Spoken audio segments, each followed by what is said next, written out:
Hello, my name is Yosifof. I am a graduate student at the Faculty of Architecture and Town Planning at Technion, Israeli Institute of Technology.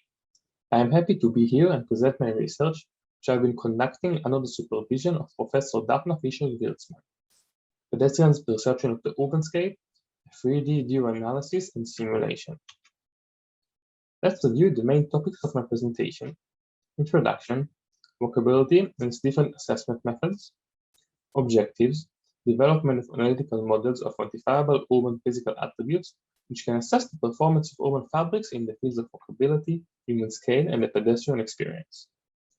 Followed by a demonstration of two analytical models, the DESA, or Dynamic Enclosure Street Section Analysis, and the DVA, Dynamic Visibility Analysis. The models will be used in a comparative analysis of 3 case studies in New York City, and then results in discussion. This research focuses on developing analytical models capable of measuring physical attributes and qualities of urban environments, which are responsible for their walkable quality and friendliness towards pedestrians. Walkability offers multiple advantages to residents.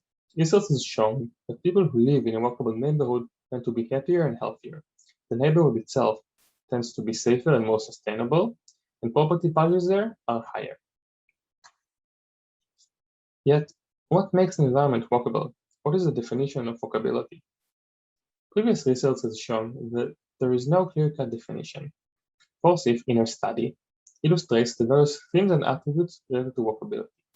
They can be divided into 3 main groups. The first one is environmental conditions. It is associated with physical dimensions, such as the condition of the sidewalk, safety features, compactness, vegetation, or streetscape features. The second one is social outcomes, which describe the availability of amenities within walkable distance, the number of people outdoors, commercial activity, and the high amount of activity on the streets. The last one is proxy for a better design, where walkability serves as an indicator of better urban areas that attract redevelopment, population increase, and tend to have high livability. And in general, a walkable environment is dependent on density, the mix of users, and access to transit and amenities. The third themes and attributes can also be divided into 3 different scales: micro, midi, or macro, depending on the definition. The micro scale is human experience oriented, while the macro scale and the midi scale are urban morphology oriented. When measuring the different attributes, different methods are used based on scale. Microscale indexes are usually based on surveys and data collection on depth. For example, the Irving, Minnesota inventory, which measures a wide range of built environment features and includes 160 different items which a surveyor must examine. On the other hand, the macro-scale indexes are usually based on large datasets and focus on zoning, street network, and statistics. For example, WalkScore created an index based on block dimension, intersection density, public transit score, and distance to various amenities such as shopping, daily errands, sports, and culture. The macro scale utilizes high-volume, low-resolution, extensive data-driven analysis, which is not intended to take into account the physical features of the urban fabric. In comparison, the microscale can offer an in-depth survey of the built environment to its most minuscule feature. However, it is in nature time-consuming and tedious. The micro and macro are meant to complement each other. The midi scale is a hybrid of sorts that strives to utilize a more detailed assessment while still maintaining a large-scale analysis capability. It is not as precise as the micro scale, nor as extensive as the macro scale, but somewhere in between. One example of the midi scale is the DVA, or Dynamic Visibility Analysis, which explores the relationship between urban space morphology and the perceived visible space from the pedestrian's perspective. It divides the city into basic morphological categories: commercial activity, residential buildings, offices, parks, roads, sidewalk, trees, sky, and measures the visibility of each category along a route from a pedestrian's point of view, as seen in the videos. The chart plots the perceived visible space by the pedestrian along the route from the pedestrian's point of view.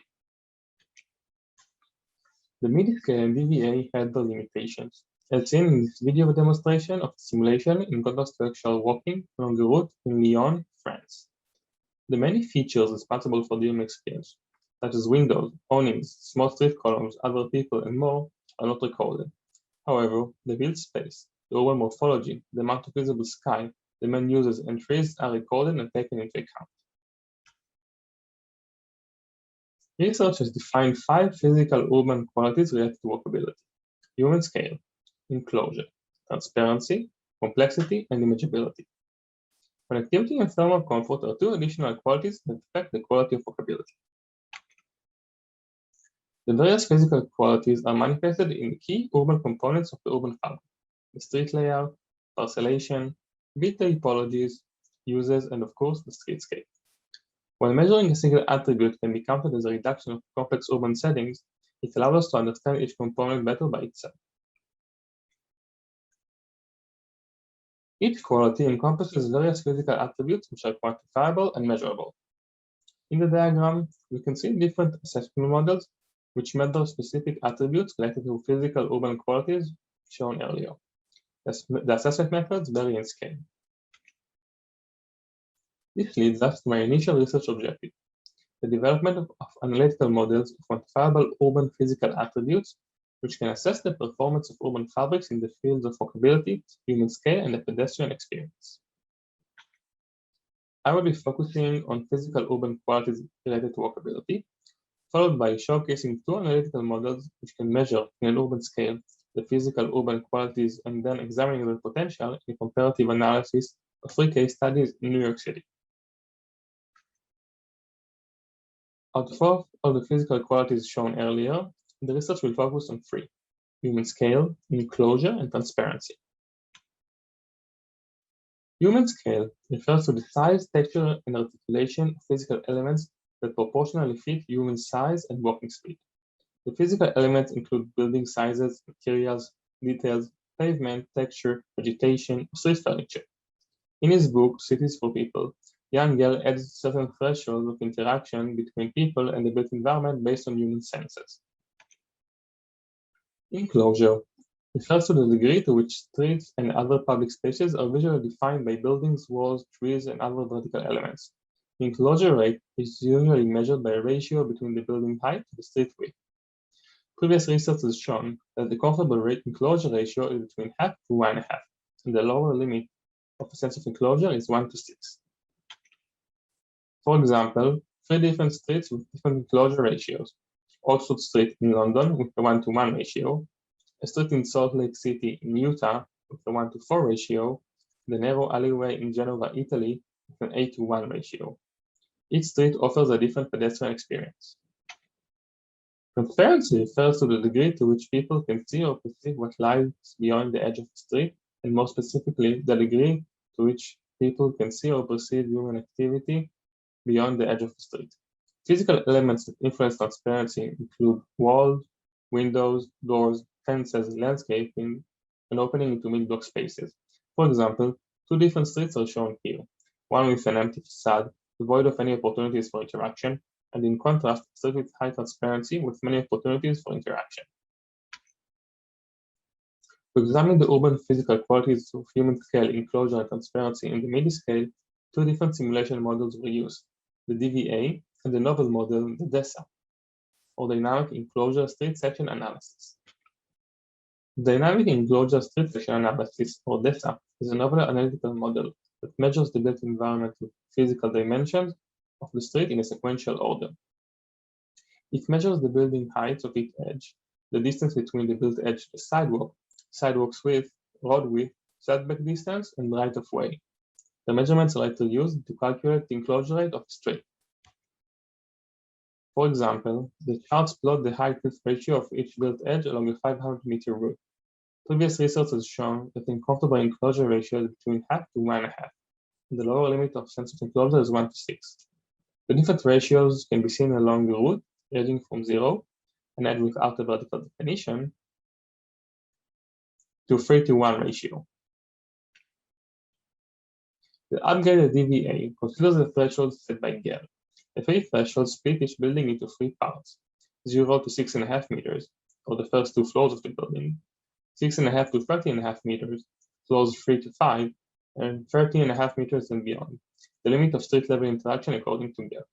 In the close-up, We can see the different categories measured represented in different colors: offices, commerce, residential buildings, and public buildings, as well as the division based on distance thresholds in different shades of color. In addition, the DVA can split the perceived data based on horizontal distance-based thresholds, which can help identify objects in the near visual field in contrast to more distant objects. The integration of both DESA and DVA offers a simplified version of the built streetscape and explores its relationship between the physical dimensions to the visible streetscape. The models will be demonstrated through a comparative analysis of 3 urban fabrics in New York City. Each urban fabric is different from the others and is tested along a 500-meter route. Case study A is located in Manhattan on 10th Avenue between 46th to 53rd Street. It is a mixed-use avenue with commercial facades located above primarily residential buildings, most of which are 5 stories tall, with some high-rise towers. Case study B is in Manhattan as well, on 5th Avenue between 40th to 47th Street. It is a main avenue with a high volume of commercial activity. The built environment consists mainly of high-rise buildings. Case study C is located in 21st Street, Astoria, Queens, between 36th Avenue to 33rd Street. 9 to 15 stories apartment buildings characterize its streetscape, which lack an active ground floor. The buildings are distant from the street, in which there are many trees.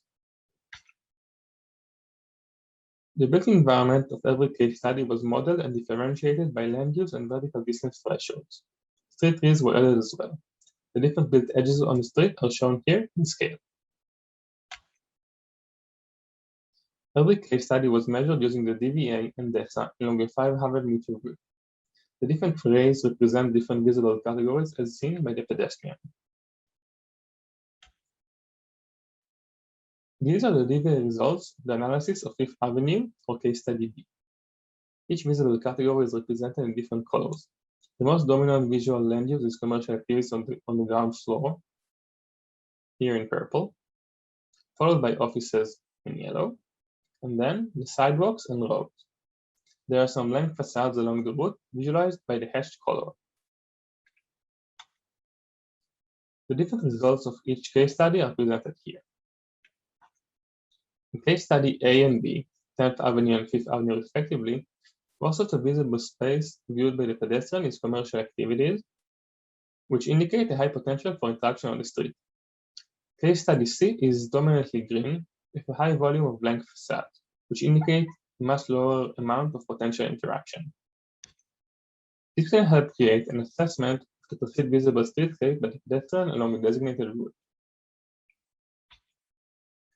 Focusing on visible objects at the 30 meters threshold, the upper limit of interaction-based distance, indicates that the activities with potential for interaction creation are still visible in case studies A and B.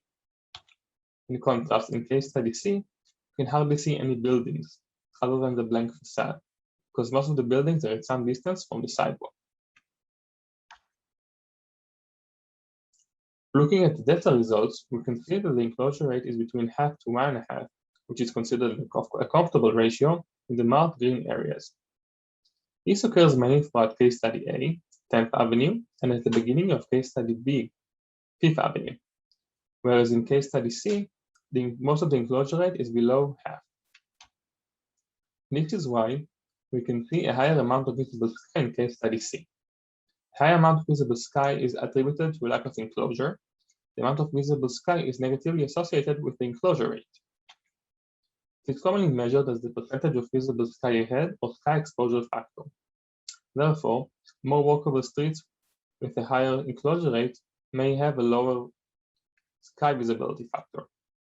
This is interesting because a high sky exposure factor has also been associated with lower perceived density and a higher sense of well-being and comfort in a high-density environment. This contradiction between comfortable walkable street and the pedestrian's comfort and well-being may require a more extensive examination. To sum up, the combination of DVA and DESA can assist in examining different environments with respect to pedestrians' well-being and the amount of potential interaction on the street regarding its physical dimensions. Operating synchronously, they can assess the quality of the built environment on an intermediate scale. The combination of DVA and DESA is an attempt to create a dynamic 3D analytical model that examines critical urban physical and morphological qualities, while focusing on human scale, enclosure, and transparency. Urban physical qualities are essential to a walkable environment. It can be used to examine different design alternatives in the early stages of planning while making a more conscientious design decision based on comparative analysis from the pedestrian's point of view. Further development is necessary in the assessment of the two models with surveys or experiments in immersive virtual environment. Further updates to the DDA will take into account the effects of vegetation on the enclosure. It can also be utilized to examine shadows being cast on the street. Thank you very much for listening.